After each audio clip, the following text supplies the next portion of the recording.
ողջույն, եթերում եղիր առողջներ։ Ես բժիշկ Վահե Տերմինասյանն եմ, մենք խոսելու ենք առողջության մասին, մենք խոսելու ենք ֆանտաստիկ հնարավորության մասին, երբ ձեզանից յուրաքանչյուրը խոսքը վերաբերում է հիմնականում կանանց իհարկե, կարող է սառեցնել ձվաբջիջները, պահպանել եւ տարիներ անց օգտագործել դրանք առողջ երեխաներ ունենալու համար։ Չեք հավատում։ Եկեք դիտենք հաղորդումը ու ձեզանից յուրաքանչյուրը կհամոզվի, անգամ դու կհամոզվես։ Գնացինք։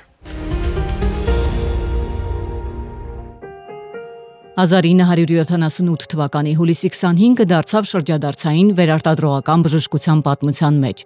Մեծ Բրիտանիայում ծնվեց Լուիզա Բրաունը, աշխարհում առաջին փորձանոթային երեխան։ Այդ լուրն ակնթարթորեն հայտնվեց միջազգային լրահոսի կիզակետում, արմատապես փոխելով մանկածնության մասին ավանդական պատկերացումները։ Եթե նախկինում բնությունն էր թելադրում մայրանալու ժամանակային սահմանները, ապա այդուհետ գիտությունն առաջ բերեց այլընտրանք։ Արտամարմնային բեղմնավորումը, որը խոստանում էր սեփական կենսաբանական ժամացույցը կառավարելու աննախադեպ հնարավորություն։ Վիճակագրությունը փաստում է, զարգացած երկրներում կանայք առաջին անգամ մայրանում են միջինը 30-ից 35 տարեկանում, այսինքն 20-րդ դարի կեսի համեմատ այս տարիքը փոխվել է գրեթե 1 տասնամյակով։ Սակայն կենսաբանական հնարավորությունները մնում են անփոփոխ։ 35 տարեկանից հետո կնոջ ձվարանային պահուստը կտրուկ նվազում է։ Եթե 25 տարեկանում յուրաքանչյուր ցիկլի ընթացքում բնական բեղմնավորման հավանականությունը մոտ 25% է, ապա 40-ում այն նվազում է հազիվ հասնելով 5%-ի։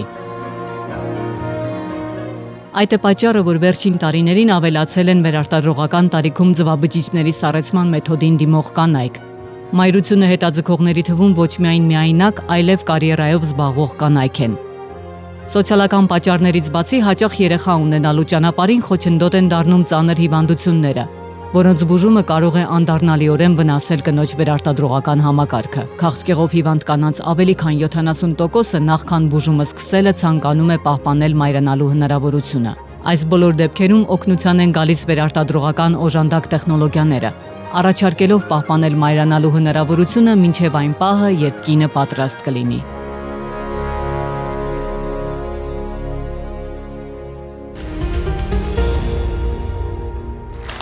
Եվ այսպես հարգելի հեռուստադիտողներ, ժամանակն է արդեն հրավիրել մեր այսօրվա առաջին հյուրին, իսկ իմ հյուրն է բժիշկ, մանկաբարձ, գինեկոլոգ, վերարտադրողաբան Լիդա Ստեփանյանը։ Ողջույն բժիշկ։ Բարև ձեզ։ Ինչով է զբաղվում վերարտադրողաբանը։ Վերարտադրողաբանը զբաղվում է վերարտադրողական առողջությամբ, զույգերին, բալիկ տրամադրելու,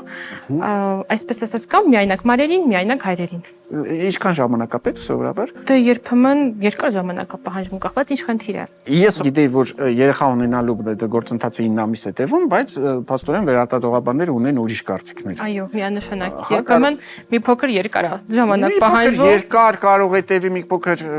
իսկ կարճ լինում է, թե չէ։ Լինում է։ Ստացվում է։ Լավ, իրականում մեր այսօրվա թեման, մեր հաղորդման թեման կոչվում է ուշացած հղիություն։ Մենք խոսելու ենք կանանց մասին, մենք փորձելու ենք պարզաբանել, ինչպիսին է կնոջ օրգանիզմը, ինչ պաշարներ մենք ունենք երեխա ունենալու համար։ Ցավոք սրտի միշտ ի տարբերություն տղամարդկանց կանայք ավելի քիչ պտղաբեր են տարիքային շեմովի նկատի ունեմ, ինչու որովհետև եթե տղամարդը կարող է յուրաքանչյուր տարիքում մոտենալ եւ ասել, որ ես ցանկանում եմ բալիկ ունենալ, ավելի հեշտ է, որովհետև սերմնաբջիջները միշտ տղամարդու մոտ արտադրվում են։ Իսկ կանանց մոտ տարիքի հետ զուգընթաց ձվարանային պաշարը նվազում է։ Այդպեսին է ստեղծել բնությունը կնոջը եւ ցավոք սրտի մենք ոչինչ փոփոխել չեն կարող։ Մենք խոսում ենք վիճակագրությունից, այսինքն բացառություններ անշուշտ կան։ Կարող է ձեր տատիկը ձեր մամային ունեցել է, չգիտեմ, 40 կամ 45 տարեկանում, բայց կա ընդհանուր վիճակագրություն։ Իդեպ մենք ունենք այստեղ մոդելավորած ձվարանները, այսինքն ինչ է տեղի ունենում, կինը ծնվում է ինչ-որ քանակի ձվաբջիջներով։ Կինը ծնվում է որոշակի, քանակի ձվաբջիջներով, այսինքն պաշարով, բայց տարիների հետ զուգընթաց նորմայում նվազում է։ Ծախսելով գնում է։ Ժամանակակից վերարտադրողական բժշկությունը փորձում է շրջանցել, բնության մոդելավորումից, որը որ դրել է մեխանիզմը կնոջ վրա եւ հնարավոր է իրականացնել ձվաբջիջների սառեցում։ Խափում ենք բնությանը։ Խափում ենք, այո։ Խափում ենք։ Սա քանի տարեկան կնոջ ձվարանն է մոտավորապես։ Կարող եմ ասել 18-ից 35 տարեկան կնոջ ձվարանը։ Լիքը ձվաբջիջներ ունենք, շատ։ Հետո Սակայն տարեկան։ 36-ից 40 կարող եմ ասել։ Ըստ իմ կարծիքի։ Ըստ ձեր կարծիքի։ Սա ինչքան է։ 40-ից 42։ Բայց երբեմն լինում են բացառություններ, որ վաղ տարիքում էլ վաղաժամ ձվարանային պաշարի նվազում լինում, դա բացառություններ է լինում։ Սա ումն է։ Սա արդեն 42-ից բարձր։ Չունի։ Իսկ եթե հանկարծ ուզում եք տարիքում ունենալ երեխաներ, դոնորական ձվաբջիջներ։ Մի հատ, գոնե մի հատ։ Եթե ունենա անդրալ ֆոլիկուլների որոշակի քանակ, միգուցե փորձի վերարտադրողաբանի հետ, չնայած որ բժիշկը մի զգուշ ասում է, որ սեփական ձվաբջիջներով բալիկ ունենալու հավանականությունը ցածր է եւ առաջարկում են հիմնականում դոնորական ձվաբջիջներ։ Այսինքն ուրիշ կնոջից վերցրած ձվաբջիջ։ Բայց կին ասում է, չէ, ես իմն եմ ուզում։ Վերարտադրողաբանը միջև գենետիկ թեստավորում չասնի սաղմը չի կարող, այսինքն կարող են երեխաները լինեն հիվանդ։ Հա, իդեպ, մենք ուզում ենք երեխաներ, բայց մենք միանշանակ ցանկացած նորմալ մարդ ուզում է առողջ երեխա։ Այո։ Եվ բնականաբար ինչքան մեծ է տարիքը, այնքան ցածր է հղիության հավանականությունը եւ բարձր է խնդրահարույց երեխաների հավանականությունը եւ այստեղ իհարկե պետք է նաեւ մտածել, որ միայն այն չի, որ ձվաբջիջ ստանանք, այդ ձվաբջիջը պետք է լավը լինի։ Այո։ Տղամարդու համար որևէ տարիքային շեմ կա, ասենք չգիտեմ, 50, 60։ Տղամարդու համար տարիքային շեմ չկա, երբեմն լինում է, որ ԴՆԹ ֆրագմենտացիայում լինում են խնդիրներ եւ որն էլ բերում է չզարգացող հղիությունների։ Լավ։ Հիմա այնուամենայնիվ, եթե կինը ունի այլ պլաններ, չի ուզում, դուք հիմա ոնց որ պարտադրում եք, ասում եք, չէ, պետք է մինչև 35 տարեկանը երեխա ունենաս, թե չէ հետո չես ունենա։ Եթե կինը չի պլանավորում, այսինքն երբեմն լինում է, որ զուգ ընկեր չի ունենում կամ կարիերայով է զբաղվում, այդ դեպքում մենք առաջարկում ենք ձվաբջիջների սառեցում։ Այսինքն ձվաբջիջի սառեցնելով մենք սառեցնում ենք կնոջ կենսաբանական տարիքը։ Ինքը կարող է վերադառնալ 10 տարի անց եւ ասել որ ինքը լինի 45 տարեկան, բայց այնտեղ ունենա 35 տարեկանի ձվաբջիջ, այո, որոնք լինելու են ավելի որակյալ եւ բնականաբար երեխաները լինում են առողջ։ Լավ, որ տարիքից ենք ընդհանրապես խորհուրդ տալիս։ Կա ինչ-որ մի տարիք, որ եթե դուք չեք ամուսնեցել մինչև այդ տարիքը կամ դե չեք պլանավորել հղիություն, այս տարիքից արդեն մտածեք ձվաբջիջ սառեցնելու մասին։ Իրականում ես անհատական է, հիմնականում երբ որ մեզ դիմում են,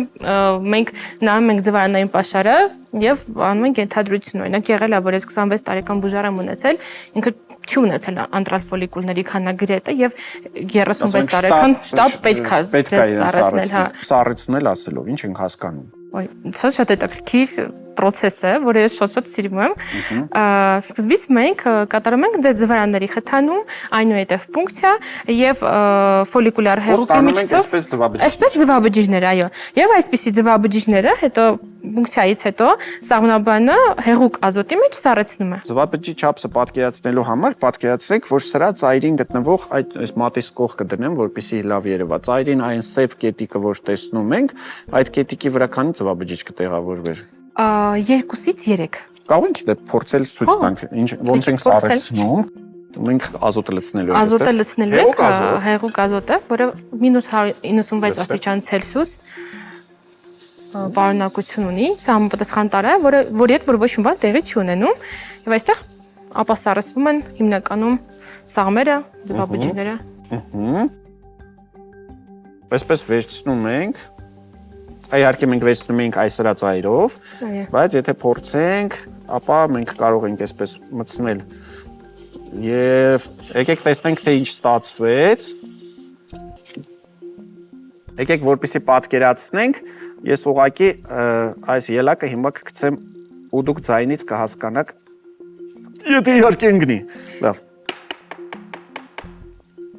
Ելակը սովորաբար այսպեսի ձայներ չի եղնում։ Շարունակում ենք, բայց եկեք ձվի վրա նույն փորձը փորձենք։ Սա հումձու է։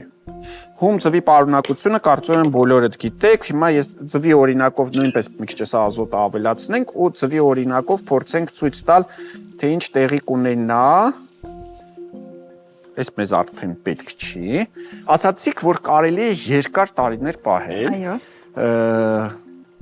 կինը գալիս է եւ ծվաբջիջը չի ծերանում կոպիտ ասած։ Չէ, ծվաբջիջը չի ծերանում ընդհանրապես, ինչ ձևով սարսվել է, նույն ձևով պահպանվում է։ Այսինքն նույն պատկերացրեք 45 տարեկան կամ 50 տարեկան կինը գալիս է ասում է այն իմ 35 տարեկան ծվաբջիջը կամ 30 տարեկան ծվաբջիջը ինձ տվեք։ Այո, եւ մենք հետո Կինը չի գալիս։ Եկեք փորձենք այս էթիկական կողմը դիտարկենք, ինչ տեղի կունենա։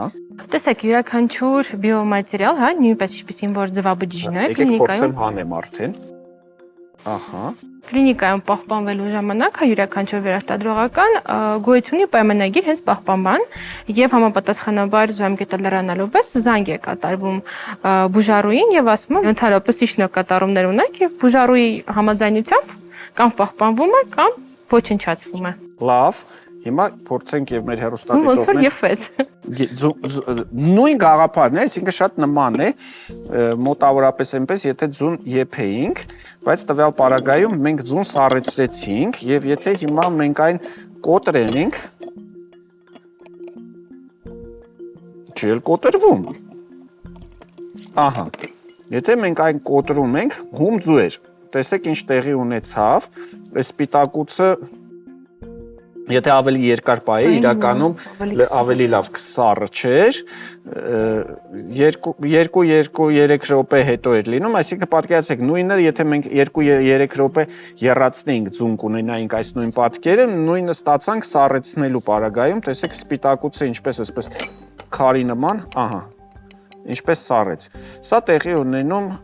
ձվաբջիջների հետ, մենք կարող ենք սա նույնը ստանալ եւ պահպանել շատ երկար տարիներ։ Իդեպ գոյություն ունի նաեւ այսպես կոչված տերմինը օնկոֆերտիլիտի ասած է, երբ տարբեր հիվանդությունների պարագայում Տարբեր հիվանդությունների պարագայում, ինչ պատճառով, երբ որ բուժարուին հարկավոր է լինում քիմիոթերապևտիկ բուժում կամ ճառագայթային բուժում, մենք գիտենք, որ դա ազդում է ձվարանային պաշարի վրա, հա, այսինքն քչանման քանակը կարող է լինել այսպես, բայց բուժարուին ինչ պատճառներով հարկավոր է լինում բուժում, հա,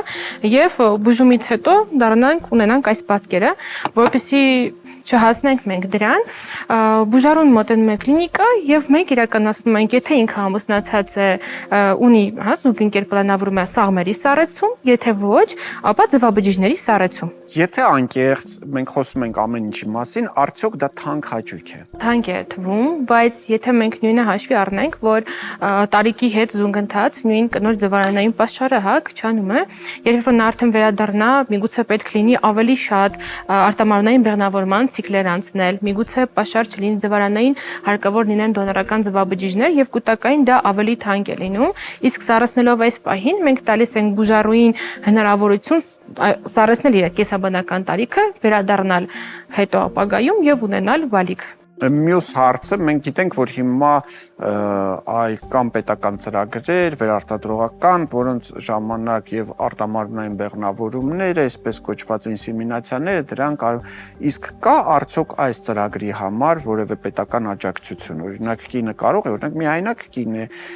ուզում է սառեցնել, բայց չունի ֆինանսական հնարավորություններ։ Կա արդյոք նման աջակցություն պետության կողմից։ Տեսեք, ձվաբջիջների սառեցման հարցում ցավոք չունենք այդպիսի ծրագիր, բայց միայնակ կինը դիմելուց, եթե ինքը ուզում է երեխա ունենալ մինչև 42 տարեկան, պետությունը աջակցում է ինսեմինացիա ներարգանդային սերմնավորում, հա, իրականացնել եւ կարող է ունենալ բալիկ, ձվաբջիջների սառեցումը ոչ։ Դե ինչ հարգելի հեռուստադիտողներ, մենք այսօր խոսում ենք ձվաբջիջների պաշարի մասին։ Ցավոք բնությունը ստեղծել է կնոջը այնպիսին, որ նորմալ վերարտադրողական տարիքը միջին վիճակագրական մինչև 35 տարեկանն է։ 35 տարեկանից հետո ձվաբջիջների պաշարի միայն 12%-ն է մնում, 40 տարեկանում արդեն միայն 3%-ը։ Դրա մասին պետք է մտածել նախապես, պետք է հասկանալ, որ մեր պաշարները անվերջ չեն, պետք է հասկանալ, որ ոչ ոք երբեք չի երիտասարդանում, ժամանակը հետ պտտել հնարավոր չի, բայց բնությանը այնուամենայնիվ թեթևակի խաբել կարելի է, եւ այդ գործում մեզ կօգնեն իհարկե մեր բժիշկները, վերարտադրողաբանները, որոնք կարող են վերցնել օրինակ կնոջ ձվաբջիջը, սառեցնել այն եւ պահել անգամ հազարավոր տարիներ։ Չեմ կարծում, թե 1000 տարի հետո ձեր ձվաբջիջը ինչ որ մեկին իհարկե պետք կլինի, բայց հենց ձեզ 5, 10 տարի հետո այն կարող է պարգևել երջանկություն։ Հիշեցնեմ իմ այսօրվա հյուրը բժիշկ մանկաբարձ գինեկոլոգ վերարտադրողաբան Լիդա Ստեփանյանն է, մնացեք մեզ հետ։ Շարունակում ենք հաղորդումը, այժմ ծնողների դպրոցն է մեր եթերում եւ իմ հյուրը մանկաբույժ Անահիտ Սարուխանյանն է, դիմավոր ենք։ Ողջույն բժշկուհի։ Ողջույն։ Այսօր մի հատ հաճելի գործով ենք զբաղվելու, մենք հավաքելու ենք պայուսակ, բայց շատ սպეციფიկ պայուսակ։ Ուզում եք ես սկսեմ մեջինը թվարկել, մեր հեռուստադիտողը փորձի կռահել, թե ինչ նպատակով ենք մենք սա հավաքել, թե մի անգամից գլխի կընկնեն։ Ասենք, որ մենք որոշել ենք հավաքել պայուսակ բոլոր այն մայրիկների համար, որոնք պատրաստվում են գնալ ծննդատուն։ Անհրաժեշտ կլինի պայուսակի առանձնացնել 3 մաս։ Պայուսակ, որը ծնարանում անհրաժեշտ կլինի, պայուսակ հետծննդաբերական շրջանում նախատեսված եւ մեկ պայուսակի մեջ էլ արդեն երեխայի համար նախատեսված իրեր։ Ես տեսնում եմ ափսե բաժակներ, ինձ թվում է սա հաստատ մամայի համար է, հետաքրքիր գիրք է, ընտրություն նույնպես կարծում եմ մամայի համար է։ Սա նույնպես կարծում եմ ծննդատան իհարկե կտամ, բայց այնուամենայնիվ ժամանցի պարագաներ ենք ապահովում, որովհետև ձեզ անընդհատ զանգահարելու են ու հարցնելու են ընտանիքի անդամները, այս կարելի է բացել։ Հա, կոսմետիկ միջոցներ, ոնց որ այստեղ արդեն սկսեցինք ավելի գործնական։ Անհրաժեշտ երեխայի համար այս ծածկոցը, մենք այստեղ շորիկներ ունենք։ Շորիկները, որը պետք է լինի անպայման բամբակյա, անհրաժեշտ է բոջի, շապիկ, տոտիկ, գլխարկ առանց կապիչների։ Մեր ինչին է պետք ծծակ։ Ծծակ իրականում այդքան էլ պետք չի։ Լավագույն տարբերակը կրծքով կերակրումն է, բայց մենք միանշանակ չենք կարող ասել, կարող է եւ կարիքը լինի շշի, այդ իսկ պատճառով ապահովության համար կարող ենք պահել։ Սրանց կարիքը չունենաք, ես դնենք sense պայմանական։ Պայմանական։ Խոնավ անձեռոցիկ։ Պետք է միանշանակ Երեխայի համար խնամքի միջոցներ ունենք։ նախատեսված քսուկներ ու մաշկին խոնավեցնող քսուկներ, որոնք որ նույնպես պետք է։ Տակդիրներ։ Լավ ու վատ տակդիրներ ունենք։ Միանշանակ հա ունենք լավ որակի եւ վատ որակի տակդիրներ։ Դուք կարողանում եք տարբերակել, որը ավելի լավ է ներծծվում, որի մեջ պարաբեններ չկան, աերոզոլներ չկան, ու ներծծման ունակությունը ավելի մեծ է։ Սրբիչ նույնպես պետք է։ Սրբիչները մենք ունենք, երեխայի համար այստեղ էս ինչքան հագուստ եք երեխայի համար մինչև դպրոց գնալ ինձ թվում է նրանք հերիքի եւ լոգանքի միջոցներ եւ այլն եւ այլն եւ այլն։ Հիմա եկեք հասկանանք, այդ մեզ պետք է թե չէ, օրինակ սա լավ պայուսակ է, թե չէ։ Այստեղ գուլպաներ ունենք, այստեղ անգամ դրամապանակ ունենք։ Ճիշտ է, պետք է գուլպաներ նույնպես պետք է։ Երեխայի համար անհրաժեշտ իրերը պետք է վերցնել իրան։ Անհրաժեշտ հագուստ, տակդիրներ, տակդիրի համար նախատեսված քսուկ, գլխարկ նույնպես, որը պետք է լինի առանց կապիչների, անհրաժեշտ հագուստը ցանկալի է լինել բամբակյա եւ սպիտակ։ Ինչու՞։ Որովհետև տղայա ուզում եմ կապույտա գնեմ, աղջիկը ուզում եմ վարդագույն լինի, իսկ դուք հիմա ասում եք սպիտակ։ Ոնց կիմանանք տղա է թե աղջիկ։ Դե դա արդեն կարելի է նաև մի քիչ ավելի ուշ փուլերում ֆլորերի գույները ընտրել։ Իհարկե սպիտակի մեջ իմաստ կա, որովհետև մենք կարող ենք ունենալ արտազատուկներ, երեխան կարող է ունենալ եւ սպիտակ կտորի վրա շատ ավելի հեշտ է բարձել դա ինչ բնույթի է, ինչ գույնի է։ Փաստաթղթերի մասին ինչ կասեք։ Փաստաթղթերից պետք է անձնագիրը ու փոխանակման քարտը, որը տրվում է հղիությունը վարող գինեկոլոգի կողմից։ Իսկ հայրիկից ինչ է պահանջվում։ Հայրիկից Մաման ամբողջ գործան 9 ամիս հղիությունը պայուսակը հավաքել է։ Փաստաթղթերը հաստատ այնտեղ սենց պատրաստ դրել է։ Հայրիկից անհրաժեշտ է լավ տրամադրություն ու ըստ ցանկության բոլորին չէ զանգի ասի, եկեք։ Եվ ըստ ցանկության մայրիկը ինչ կուզի։ Իդեպ ինչպես եք վերաբերում այն գաղափարին, երբ որ հիմա բակային ընդունված է, որ հայրիկները մասնակցում են ծննդաբերության այդ process-ին, արժի տեսնել, չարժի, ներկա լինել, չլինել։ Այդ արդեն անհատական է, պետք է որոշի միանշանակ զույգը եւ առաջին հերթին հղեկինը ու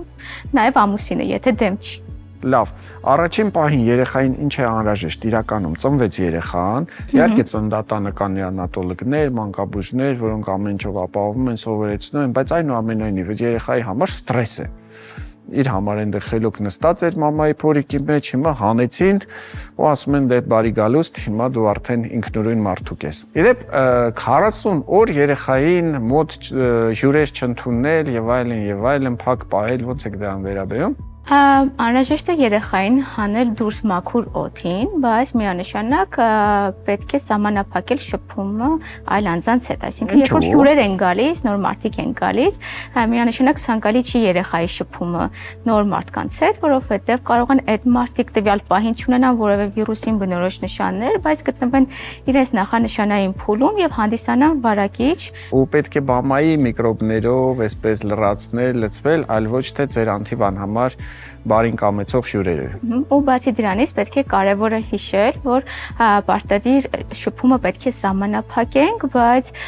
մաքուր օդին դուրս տանելը միանշանակ ցանկալի է եւ պարտադիր։ Ինչքան ժամանակ։ Օրվա մեջ կարելի է սկսել 5-ից 10 րոպեն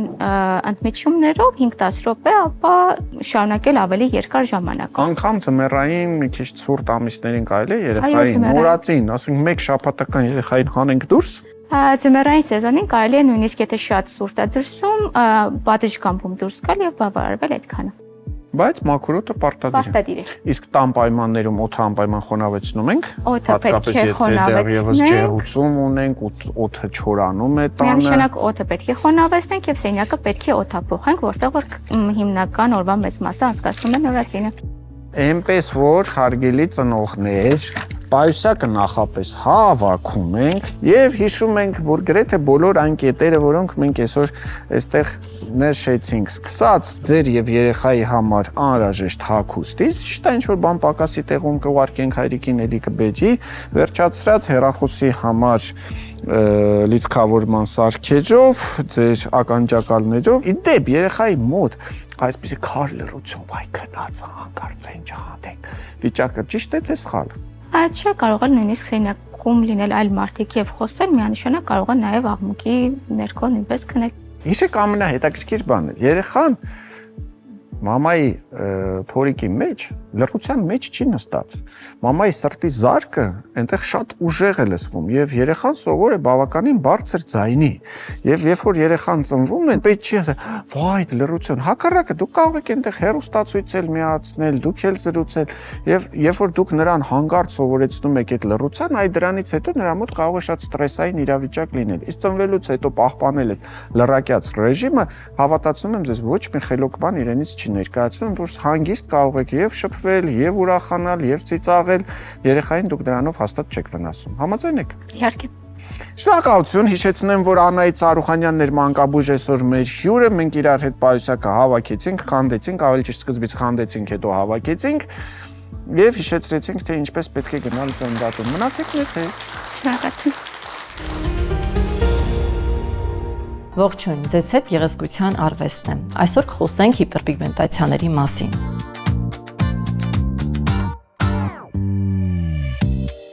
Հիպերպիգմենտացիան դա մաշկի վրա օջախային կամ տարածուն բնույթի գունակային բծերի առաջացումն է, որոնք սովորաբար ունենում են բացից մինչև մուգ շագանակագույն երանգավորում։ Մեր մաշկում գոյություն ունեն բջիջներ, որոնք կոչվում են մելանոցիտներ։ Վերջիններս արտադրում են պիգմենտ, մելանին, որը ոչ միայն ապահովում է մեր մաշկի մազերի երանգը, այլ նաև ունի պաշտպանիչ ազդեցություն արտաքին եւ ներքին վնասակար ազդեցությունների դեմ։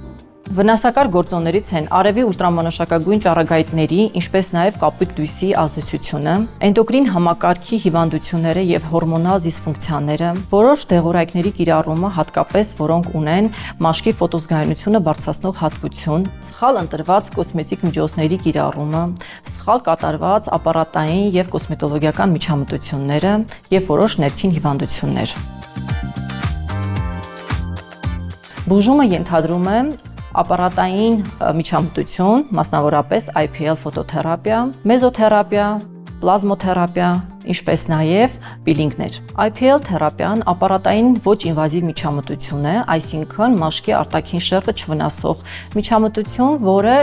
ազդում է իր լայնաշերտ, իմպուլսիվ լույսի ազդեցությամբ։ Չունի վերականգնողական շրջան, ուղղակի սկզբնական շրջանում լինում է պիգմենտի մքացում, որը հետագայում շերտազատվում է եւ գունաբացվում։ Սովորաբար հակացություններ չկան այս պրոցեդուրան իրականացնելու համար, սակայն ամեն դեպքում պետք է սկզբնական շրջանում զնվի բժշկի կողմից, այնուհետև կատարվի այս պրոցեդուրան։ Ճիշտ է կատարել պրոցեդուրան 21-ից 30 օրը մեկ, մոտավորապես 3-ից մինչև 5 անգամ։ Վերջնական ունենում ենք պիգմենտների գունաբացում, սակայն յուրաքանչյուր բուժում առանց տնային խնամքի եւ արևապաշտպանների կարելի ասել անիմաստ է։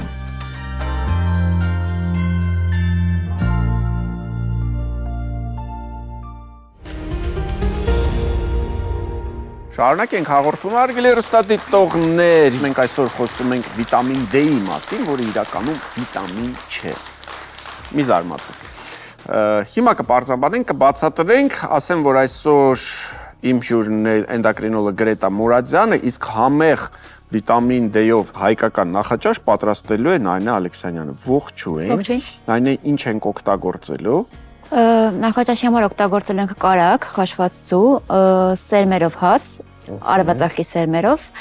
ինչպես նաև կանաչիներ եւ թարմ բանջարեղեն։ Վարունգ, հազար, աղ, սերպղպեղ, լիմոնի հյութ, թարխուն։ Պատրաստել ենք փոքրիկ աղցան միաժամանակ նախաճաշի մեջ։ Վիտամին D-ն դա հորմոն է։ Շատ-շատերը չեն սիրում հորմոններ ընդունել, վախենում են ասում ամեն օր իրենք վիտամին D են խմում։ Ու հենց հիմա պարզեցին, որ իրականում իրենք ամեն օր հորմոն են օգտագործում։ Այո։ Ու կարծես թե ոչ մի վատ բան չի եղել, հա։ Այո, պետք չի իրականում հորմոններից խուսափել, բայց ամեն ինչ պետք է լինի չափավոր միանշանակ։ Հիմնական աղբյուրը D-ի կնշեմ, որ դա արևի ճառագայթներն են։ Այսինքն մեզ պետք է արևի ճառագայթ, այս ձեռքերի դորզալ հատվածին, մաշկի դեկոլտեին, դեմքի, որպեսզի արևը նայի եւ մեր օրգանիզմում արդեն արևի ճառագայթների ներքո սինտեզվի, այո, սինտեզվի վիտամին D։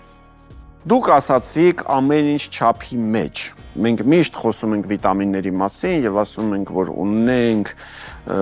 նորմալ դոզավորում եւ ունենք գերդոզավորում, որ եթե մենք շատ վիտամին ենք օգտագործում, մենք կարող ենք ունենալ շատ ավելի վատ խնդիրներ, քան այդ վիտամինի պակասից էր։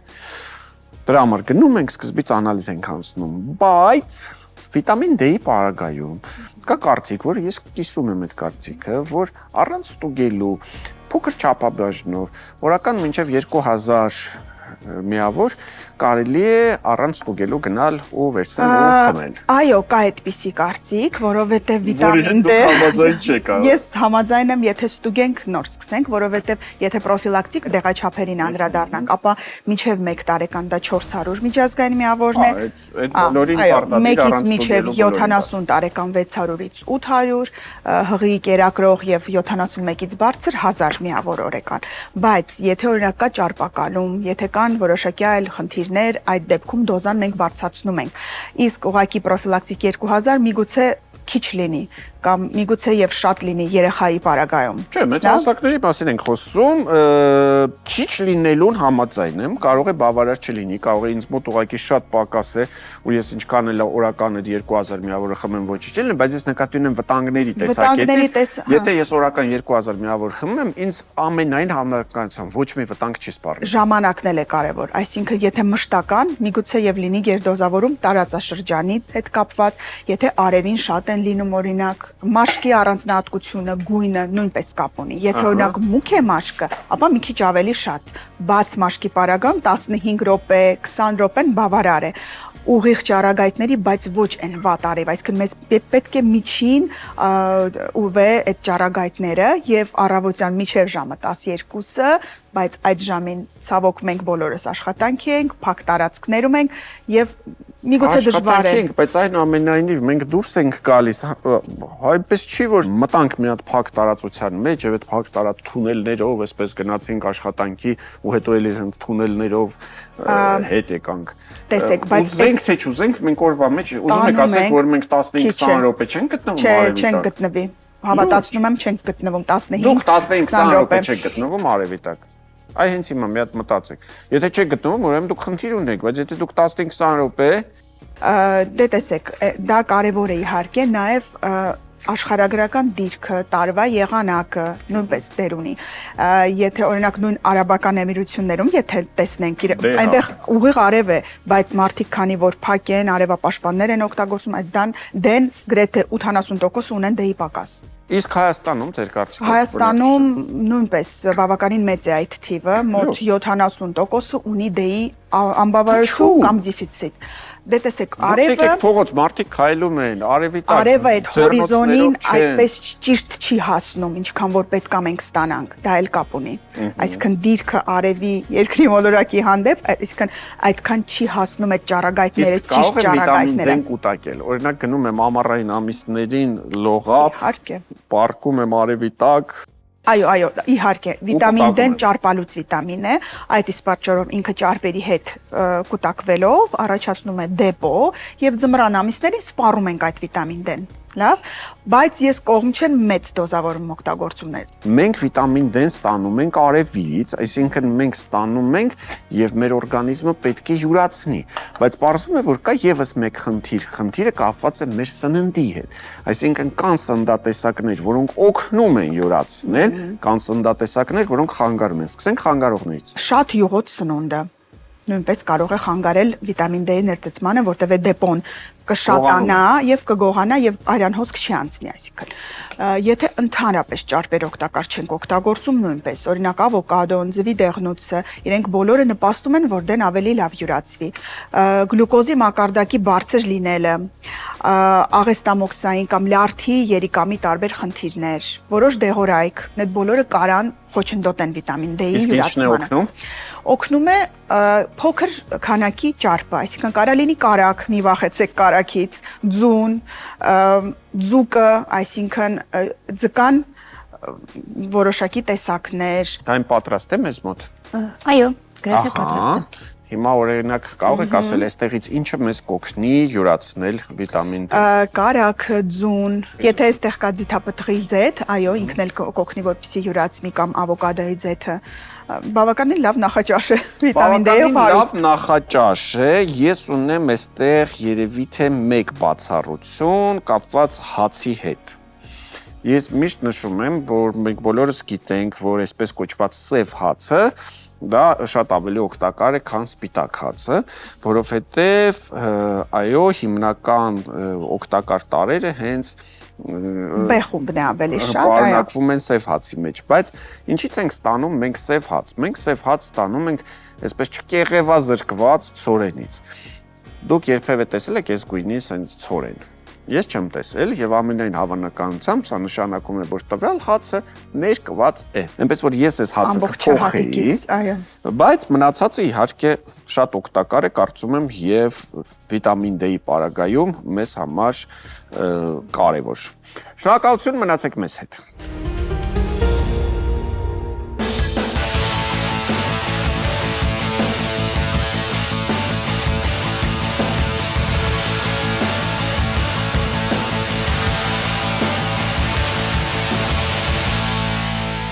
Ինչ անել կոնքազդրային հոդի ցավերի ժամանակ։ Եթե մեր կոնքազդրային հոդը ճիշտ չի աշխատում,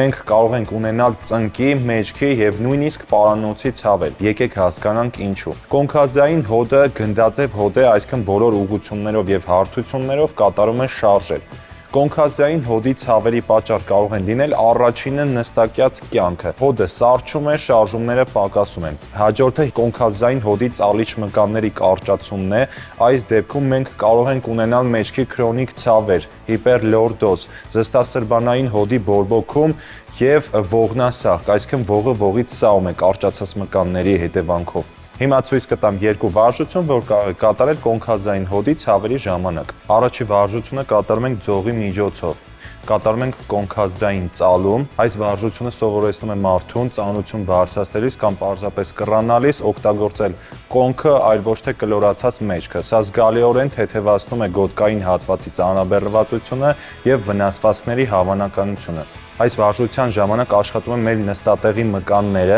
ազդրի հետին խմբի մկանները, նույն ինքը համսինգները եւ մեջքի տարածիչ մկանը, սովորեցնում է ճիշտ շարժման մեխանիկա։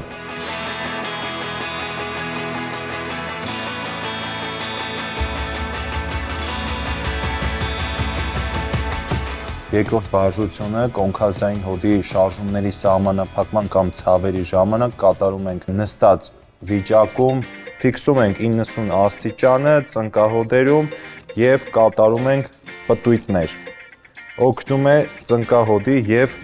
մեջքի ցավերի ժամանակ։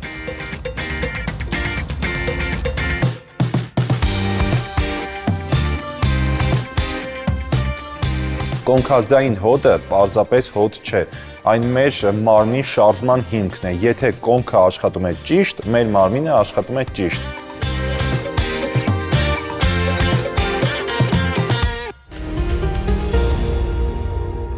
Բայց ասա լավ է, որ մենք այսօր կարող ենք անգամ այն կանանց, որոնք ժամանակին չեն ուզեցել երեխաներ ունենալ կամ չի ստացվել կամ հնարավորություններ չեն ունեցել, տալիս ենք նրանց հնարավորություն սառեցնել ծվաբջիջները, պահել դրանք ու հետո միայն տարիներ անց վերադառնալ այդ թեմային